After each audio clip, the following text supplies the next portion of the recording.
In a 1974 radio interview, John Lennon praised Jeff Lynne's Electric Light Orchestra, referring to them as son of Beatles. We're going to play Electric Light Orchestra from last year, Showdown, which I thought was a great record, and I was expecting it to be number one. And it's a nice group. I call them son of Beatles, although they're doing things that we never did, obviously.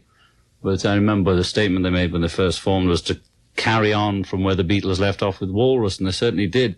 John would never get to see that within a few decades, Jeff Lynne would play in a band with a former Beatle, produce a load of their solo work, and then go on to produce their reunion singles. There's always been some contention, though, as to whether ELO's music is an interesting progression of the Beatles' sound, or just a pale imitation. Let's talk about that. You probably don't need me to tell you that A Day in the Life is generally considered to be some of the Beatles' finest work.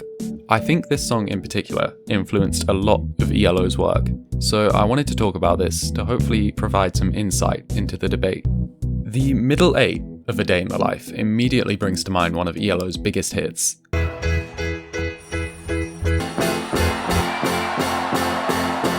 That hit being, of course, Mr. Blue Sky.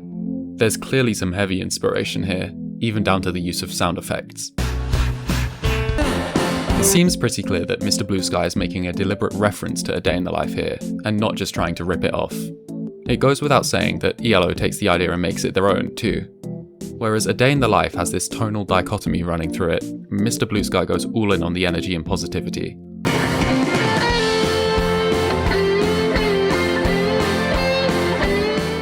A Day in the Life famously ends with this terrifying orchestral crescendo that keeps building and building and building until finally being resolved with his piano chord.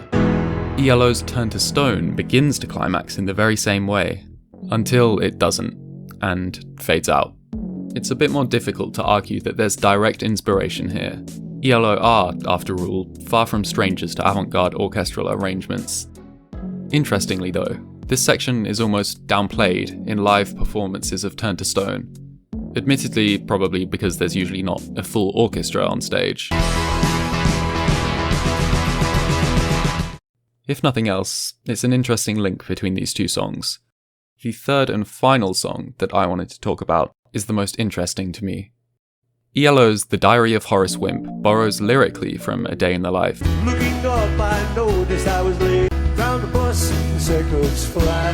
Late again today, he'd have to hurry out to the bus. It's interesting to me because Jeff Lynne consistently downplays his lyrics. All the ideas come as you start working more on the song. The words are always the very last thing I ever get. Oh, really? Yeah, if I had my way, I wouldn't put any words on.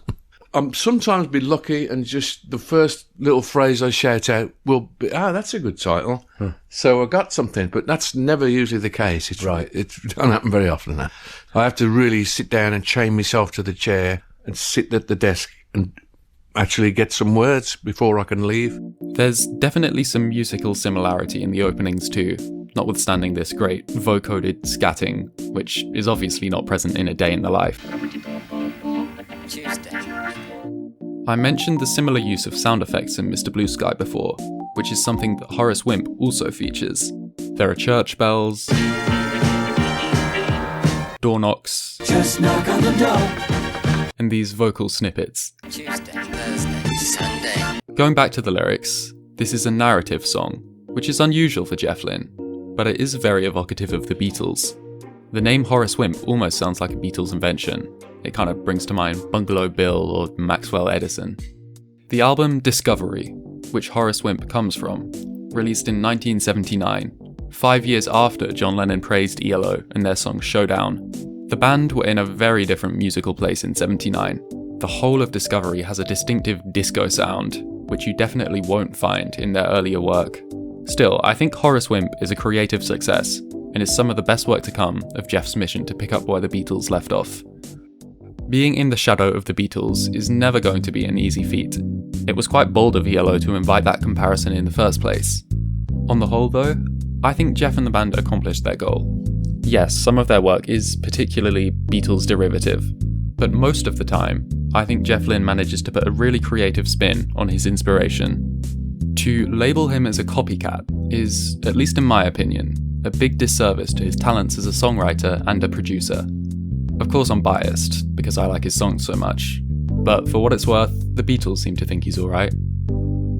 Something I didn't really go into in this video was the history of Jeff's relationship with the Beatles, mostly because they didn't really pertain to what I wanted to talk about, but also because there are already some really great videos on that topic, so I will link those in the description.